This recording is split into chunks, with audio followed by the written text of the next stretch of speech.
Yeah.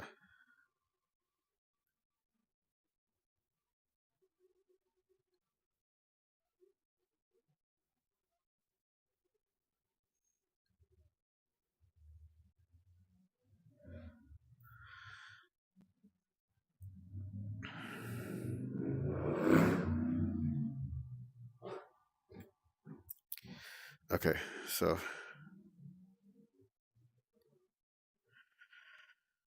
let's see here.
So okay. Um. It seemed like a long time later when Starflight finally slunk back into the main hall with Morrosier close behind him. Clay couldn't tell whether Starflight had Morrosier. Clay couldn't tell whether Starflight had told Morrosier the truth, that he didn't have visions or read minds. He was just ordinary like the rest of the dragon nets. But who would be brave enough to tell Morrosier that? The enormous Nightwing slithered off to the Guardian's cave without a word to Sunny or Clay. Starflight glanced at them, then turned and headed for his sleeping cave. Clay hurried after him. What happened? He asked. What did he say to you? I'm not supposed to talk about it, Starflight said stiffly. He sat down in the middle of their cave, his wings askew behind him, and started poking through the scrolls on the floor. It's over here, Clay said, nudging a fat scroll with silver letters that had rolled under his sleeping ledge. Starflight looked it over with one talon, tucked it under a wing, and carried it up to. Hello?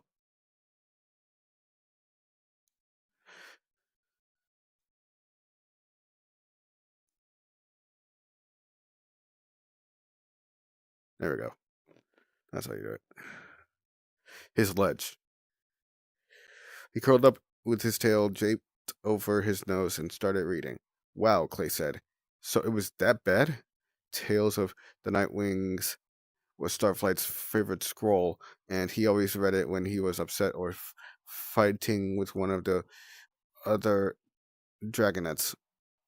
The tip of Starflight's tail twitched.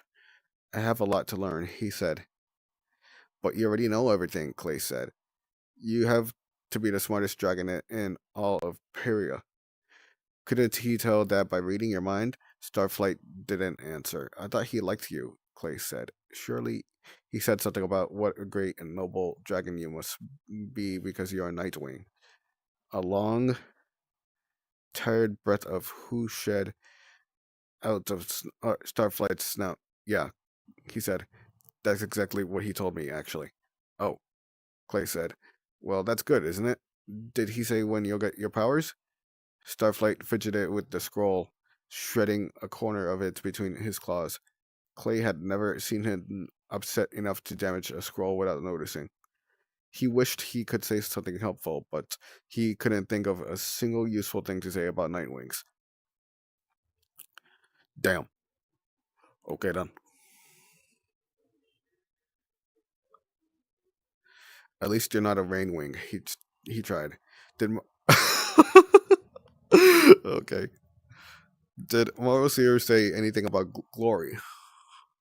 Starflight frowned at him over the edge of the rock. Not much, he said. Don't worry about the Rainwing. I'll take care of it. What? Clay felt a cold chill climb up through the stone floor and spread through his scales. What does that mean? What's he going to do? How should I know? Starflight poked his nose back into the scroll. Maybe she'll get to go home. She's probably the luckiest of all of us. The pulse of fear pounding in Clay's head disagreed. He couldn't see the Guardians just releasing glory, not after all the years of secrecy.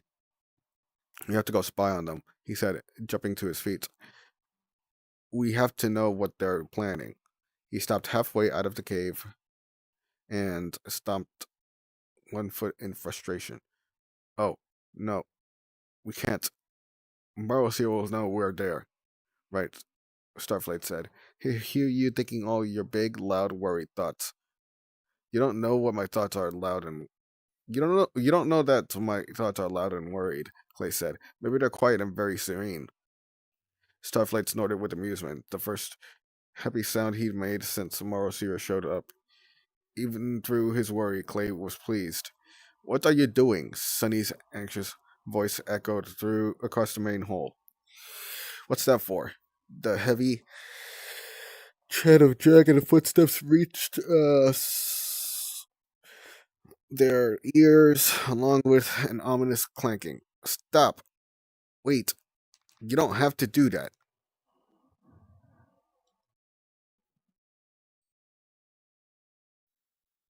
Starflight frowned at him over the edge of the rock. Not much, he said. Oh, wait. There was an enormous splash. Clay raced into the big cave with Starflights close behind him. He skidded to a halt, but horrified. Kestrel and Dune were standing on the bank of the river, holding a length of iron chain between their talons. Behind them, Morosier was holding Sunny back with his tail as the tiny golden dragon tried to climb over him. Webs emerged from the river, dragging a writhing, hissing ball of blue scales. Kestrel and Dune threw the chain around Tsunami's neck and wrapped it around one of her legs. The three guardians hauled her over to one of the rock columns that stretched from the floor to the ceiling high above. Dune flung the chain around the column twice, binding Tsunami with barely 3 steps to move in any direction. Kestrel took the two ends of chain and blasted them with a bolt of flame. The metal melted into a bubbling mass welded together. Tsunami was trapped. Maybe some time away from the river will teach you how to be grateful for what you have. Kestrel ground. It all happened so fast, Clay didn't have time to figure out what was happening, let alone stop it before it was too late. He let out a yell of dismay and charged across the cavern. Let her go. He grabbed the chain and just let go at once, hissing with pain at the searing heat. You regret this, Tsunami snarled. She clawed at the chain around her back leg, but the pulling on it tightened the loop around her neck. With a hiss, she stopped struggling. When we're free, when my family hears about this, when the rest of the world finds out how you treated the Dragonets of Destiny, all your big dreams of your wonderful family, Kestrel mocked her. They don't care about you. When it's time to fulfill the prophecy, you'll be alive, and the talents of peace will have you, and that's all that matters. Why are you doing this? Sunny cried. Tsunami's the good one. She's wonderful. If anyone could save the world, it's her. Actually, Tiny Sandwing, Moral Seer rumbled. The dragonet you should believe in is Starflight over there. He nodded at Starflight, still rooted in place by the sleeping cave. Starflight's ducked in his head. Nightwings are natural leaders. You do what he says, and you'll be all right. Clay glanced over at Starflight and saw Glory standing in the archway of her own sleeping cave. Morosier narrowed his eyes at her. I'll be back tomorrow, he said to the Guardians, to make sure that everything has been dealt with. We understand, Kestrel said. Together, she and Dune rolled the boulder aside. Morosier squeezed through the gap and disappeared into the blackness without a backward glance. Uh, this is for your own good, Webb said, stopping in front of Tsunami. She raked her talons at him, and he stepped back. We only want to keep you safe. Maybe this isn't the perfect way, but Dragonets don't know what's best for them. Dune said as the boulder thudded back into place. You need us whether you like it or not. You were all awful today, Kestrel said. No dinner for any of you. Go to bed, and I don't want to hear a squawk out of anyone until morning. Really? What else are you going to do to me? Tsunami challenged her. What if I feel like singing all night? She started howling in her off-key voice. Ooh, the Dragonets are coming. They're coming to save the day. They're coming to fight for what's right. The Dragonets are right. Your fault. Dune snarled at Webbs. I told you not to teach them that horrible bar song. Oh, the Dragonets are coming. Tsunami bellowed even louder. We have more chains, Kestrel yelled in her ear. We could throw one around your snout if you would like me to force you to be quiet. Tsunami paused, glaring at her mutinously, then took another breath in and opened her mouth. Or we could chain up one of your friends, Kestrel offered. Perhaps Clay would like to spend the night hanging from a stalactite, so you have some company out here. Clay shifted uneasily on his feet, wondering if there was anywhere he could hide out of Kestrel's reach before she can grab him. Tsunami snapped her jaws shut and lay down with her head turned away from all the dragons. Her gills fluttered furiously, but she kept quiet. Much better, Kestrel said. She stomped off to her tunnel, her red scales flaring brightly in the fire's reflection. Webbs followed her with his wet tail, leaving a darker trail behind them. Sunny pounced on Dune's tail before he could go after them. Please don't let her like this, she said. I know you're not that mean. Dune shook her off. We're doing what we have to. He went after the others. As soon as they were gone, Clay tried tugging on Tsunami's chains again. They were hopelessly strong. Clay, stop, Tsunami whispered. You know what you have to do. Go quickly. Clay shivered, dreading the cold water, but she was right. For the first time, spying on the Guardians was really important. He ran over to the river and dove in.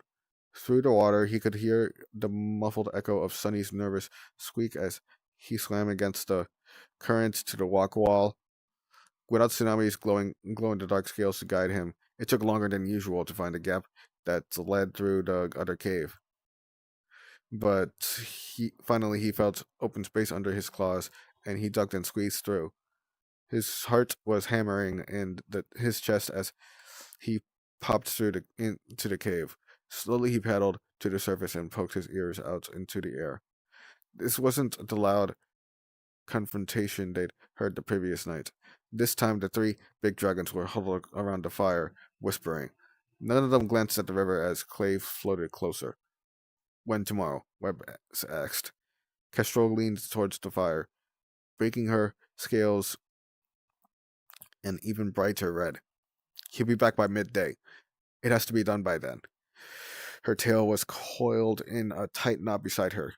He doesn't want to see her again. Clay clenched his talons under the water. They had to be talking about Glory. Well, I'm not doing it, Webb said. Dune shot him a withering look. No one thought you would. Even though this is all your fault, said Kestrel. I still think we need 5 of them, Webb snapped. What's he going to do about that? He'll find a skywing, Kestrel said. Properly this time. No colorful substitutions. They went all they all went quiet for a moment, staring into the fire. So how and when? Dune said in his no-nonsense military voice. Drowning would be simplest, he glared at Webbs. I joined the Clowns of Peace to stop killing dragons, Webb said. I won't argue with morals here, but I'm not doing it myself. It has to be me, Kestrel said in a choked, tense voice. She's just a rain wing, but she still might get away from you. She nodded at Dune's missing foot and the long scar that ran through his mangled wing. But can you go through with it? Rebs asked. Isn't it too much like, I mean, we all know what happened. That was totally different, Kestrel snapped. Glory is just a rain wing. I don't care about her. I don't even like her. She blasted a ball of flames at the fire so it blazed up. If you're sure, Webb started. I'll do it tonight when she's sleeping, Kestrel said. I can get in there and break her neck before the others know what I'm doing, especially with the bossy ones safely chained up. Tsunami's the only one who could stop me. Shudders of horror were running through Clay so violently that he was afraid one of the big dragons would notice the waves on the water. He began paddling softly backward, froze when he heard his name. Not Clay? Dune asked. He might try at least. He'll definitely try, Webb said. Dumb as a rock, but he's devoted to the other 4. He's not. It's not natural that much loyalty in a dragon, Dune said, especially to dragons outside your own tribe. I can handle him, Kestrel said. Even if he finally gets mad like we want him to, there's nothing we can do to stop him. Clay had heard enough. He sank down below to the surface and swam toward the gap in the wall. What do we do? What can we do? What can I do? There's no time. How do I save her?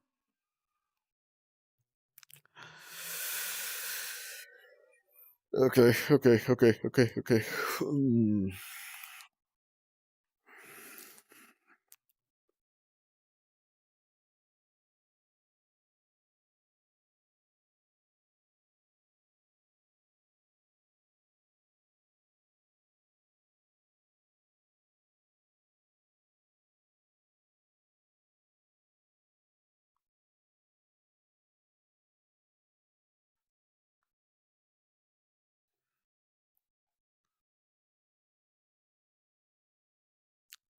Taking a small break. All right, where is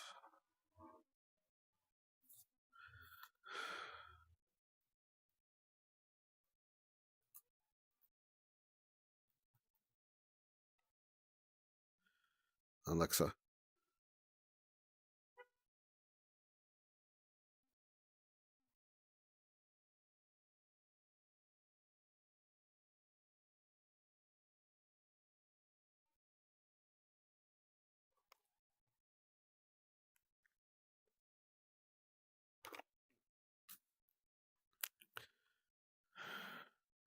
It's not true, said Sunny said. They wouldn't. They definitely would, said Tsunami. They'll do anything if they think it's right for the prophecy. The dragonets all looked at Glory, whose scales had gone pale green. Even her usual aloof expression was gone. She paced around Tsunami's rock column, lashing her tail. But we won't let them, Clay blurted. He was still panting and dripping icy water on the stone floor. Right, Tsunami? We'll stop them. You don't have to get involved, said Glory. This is my problem, not yours. How will you stop them? Tsunami asked Clay, ignoring her. Even all of you together are no match for Kestrel, especially with Dune helping her. And I can't do anything. She bared her teeth and snapped at her chains, pulling the one around her neck dangerously tight. So we escape, Clay said, just like you wanted. We get you out of there, and and we escape tonight, right now. Escape? Sunny squeaked. Seriously, Glory said, apple red stripes flickered across her ruff like lightning. You don't have to do anything. I'm the one that doesn't fit in. I'll I'll fight her or figure something out. Of course we had to do something, Clay said, fiercely. If we escape if escape were that easy, we'd have done it already. Starflight pointed out. He stepped around Glory, stood up on his back legs, and tapped on the boulder that blocked the entrance. This is the only way out. Oh my god. What? Oh my god.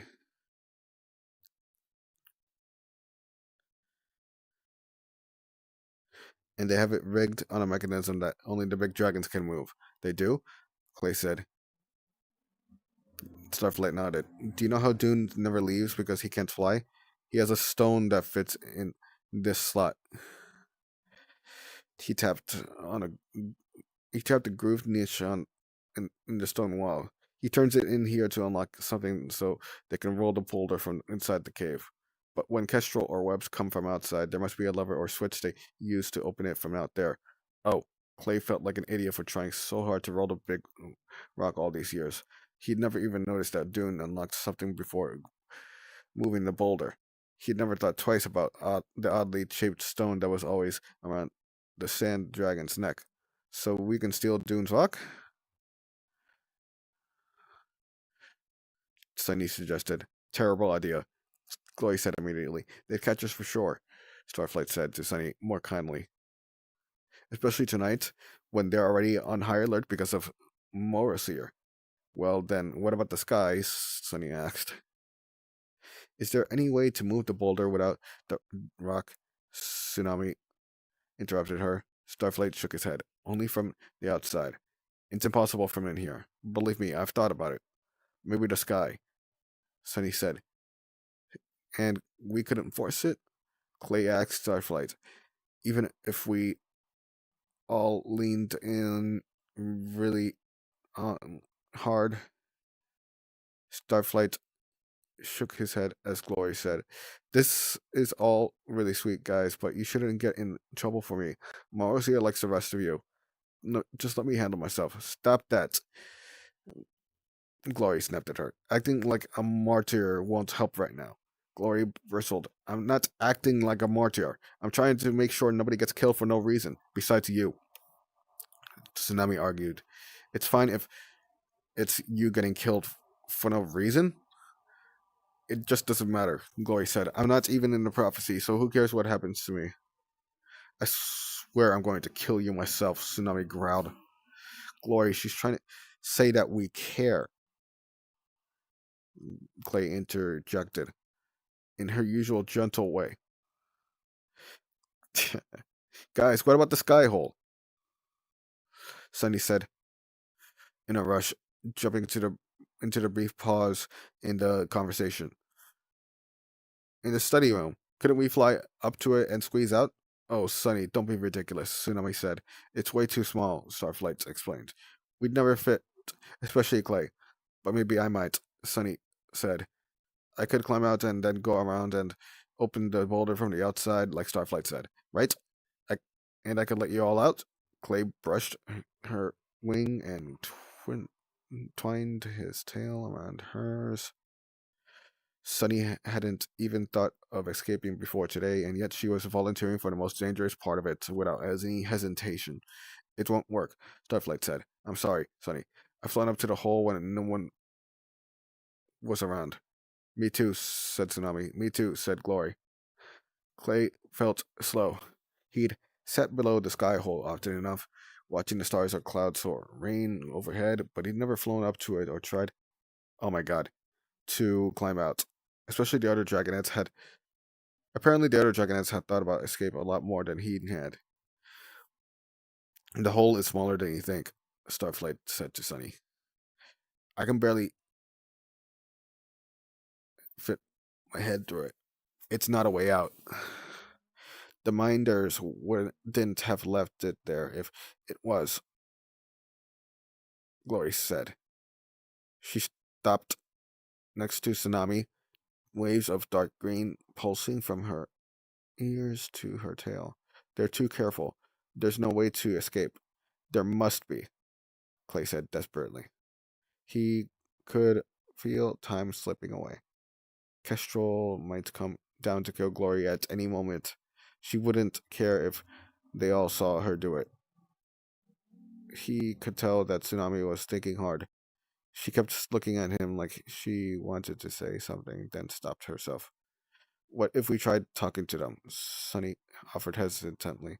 Maybe we can convince them to let her go instead? Glory snorted. Nobody else answered. Sunny sighed, pressing her wings back against her sides. You have an idea, Clay said to Tsunami. I can tell. You've been working on an escape plan forever. She wound her talons through her chains, hissing. It's too dangerous, she said. It was supposed to be me.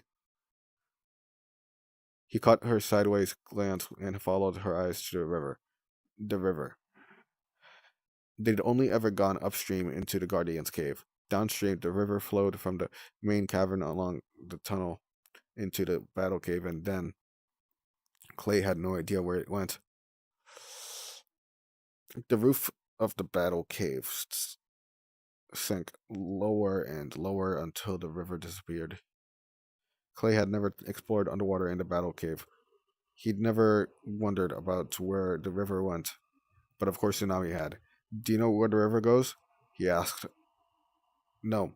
I mean, I've seen a gap in the wall, but it's small, even smaller than the one to the Guardian's cave, she said. I've never been through in case I couldn't get back, but the river has to go somewhere.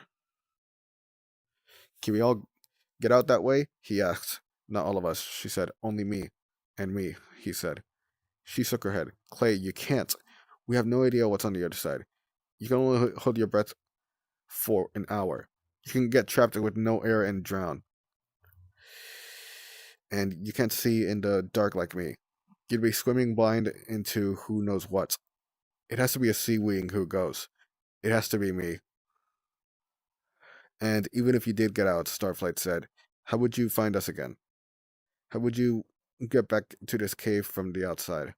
The sky hole, Clay said, pouncing on an idea of his own at last. You guys start a fire in the study room, and I'll follow the smoke back to you. Then I'll know the entrance is nearby, and once I find it, I can let you all out. Glory's eyes glinted. I could think of a few scrolls I could like to burn. Clay grinned at the shocked expression on the Starflight's face. Yeah, me too, he said. Throw the slug-like qualities of Mudwings on there and think of me. Huh. Stop joking about this, Tsunami cried. Clay, you can't go, and that's final. You'll almost certainly die. But Glory will die if I don't. He said, right? There's no other way. Tsunami growled and thrashed her whole body, straining against the chains. The heavy Oh links. my god, that's kind of hot. Dude! Okay. Pressed into the scales of her neck, and she stopped with a cough. Wait. Won't you be able to see the smoke until daylight? Sorry, wait. You won't be able to see the smoke until daylight, Sunny said warrantly. Won't Kestrel come before Glory before then? Clay's hopes dropped like a boulder in his stomach. He hadn't thought of that. He might not make it back in time. It might be all for nothing. Then Glory smiled. Her scales shifted into a warm, rosy pink. I know what to do, she said. Starflight's method. Act like a lump and hope no one notices you? Tsunami said sarcastically. Hey, Starflight protested. Exactly, Glory said. She crouched down onto the floor, slowly, as if one of the stone were eating her alive. Grays and browns and blacks crept over her scales. All her beautiful colors faded away. The shadows and crags behind her appeared perfectly reproduced, as if the dragonettes were seeing right through her. She closed her eyes and vanished. Wow, Sunny said faintly. I mean, I knew you could, but I'd never. The Guardians don't know I can do this. They all jumped as Glory's voice came from the top of a stalagmite. I guess it's good for. I guess it's a good thing we never studied rain wings after all. I'll find a corner and hide. You don't even have to risk the river, Clay. I could just stay like this. For how long? Starflight said. Until you starve or one of them catches you accidentally. Tsunami was right earlier, Clay said. We have, we do need to get out of here as soon as we can. Sunny gave Tsunami an unhappy look. Why didn't anybody tell me? She asked, but no one answered her. All right, said Glory with a sigh. Her green eyes appeared again, halfway across the cave. She was looking straight at Clay. Do what you want, as long as you're not doing it for only for me. I'll stay out of the way until Clay comes back to get us. Clay felt like the rosy pink color was rising up through his scales now. Glory trusted him. She believed he could do this. He could save her. He could save all of them. He just had to survive the river first. Yeah, that's a weapon moment. Imagine being a dragon and struggling with a body of water when you could just fly over it. Oh my god. Okay, but the fact of the matter is, we're talking about this band of dragons actually being stuck in a cave for ever since they were born. And yeah, you know what? You can fly over, but the river is actually one that doesn't really have an overhead sky for itself. So, yep, they have to go ahead and just escape through the river itself. At least one of them does. So, let's see. Come on. I hate this, Tsunami called softly. I hate this a lot. She beat her wings against the chains that trapped her. I don't love it either, said Glory's voice. Shh. Starflight scolded from the riverbank. Clay stood in the shallows, shivering as the icy water washed over his talons. He wished he could take fire with him underwater. He wished he knew he was getting into. He really, really wished he didn't have to go alone. But he had to do this. He glanced at the corner of the cave where Glory had disappeared. Are we sure this is the only way? Sunny asked, splashing the river with her tail. I bet I could think of some more ideas with a little more time. We don't have any more time, Clay said. Follow the currents, Starflight said to Clay. Don't leave the river. If it goes out into the world anywhere, the current should take you there. If, Clay thought.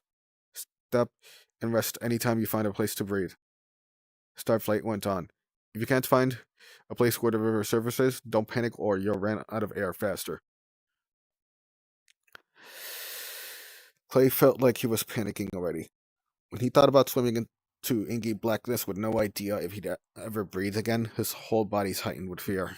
He felt the rush of wingtips next to his huh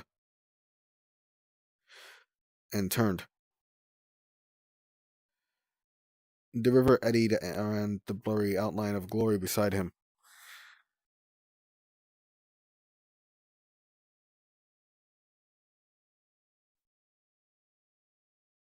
Go hide, he whispered.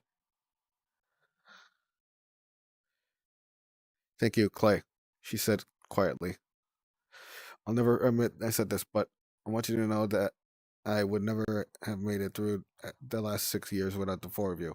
Same here, Clay said. Growing up under the mountain without Glory, Sunny, Tsunami, and Starflight would have been too miserable to bear.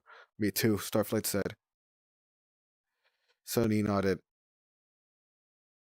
She twined her tail in Glory's and touched one of Clay's talons. Good luck, said Glory.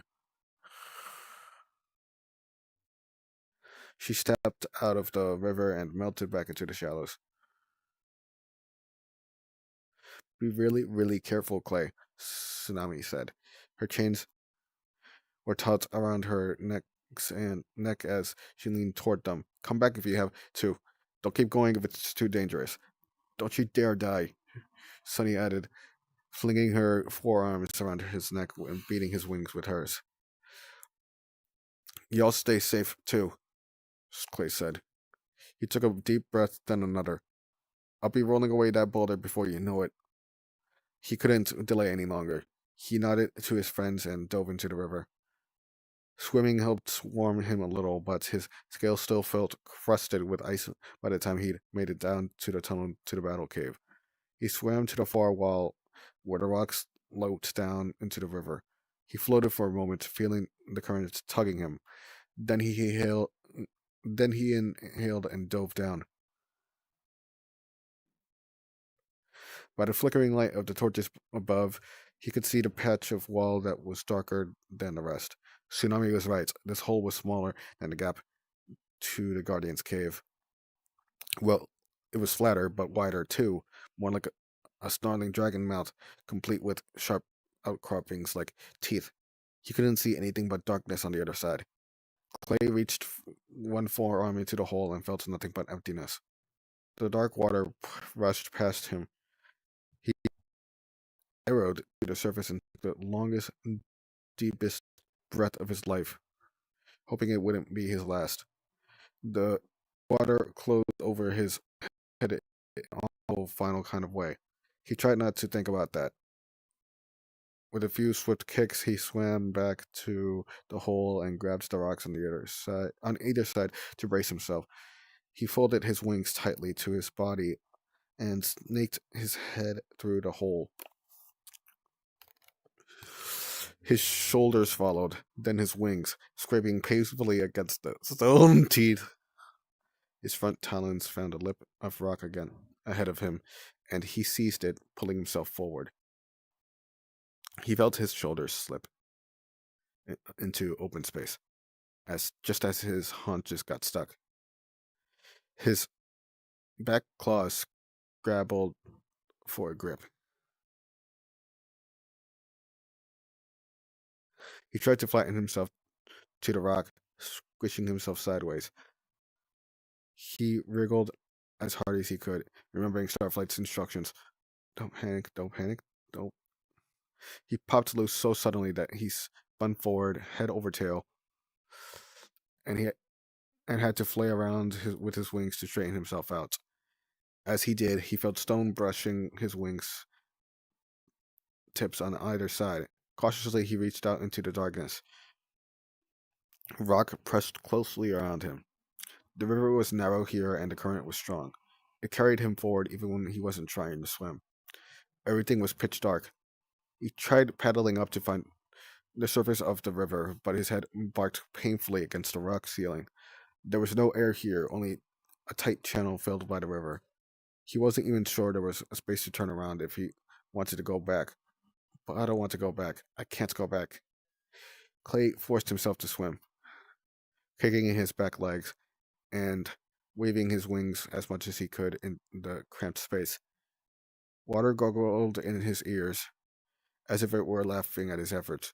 His heartbeat seemed louder than he'd ever noticed before. He didn't know how long he swam through the dark, twisting channel, but after a while his chest began to hurt. He had never actually tried holding his breath for an entire hour before. The Dragonets only knew he could because that's what it said about Mudwings in a couple of scrolls. What if it took practice? What if only full-grown Mudwings could do it? What if his lungs were still too small?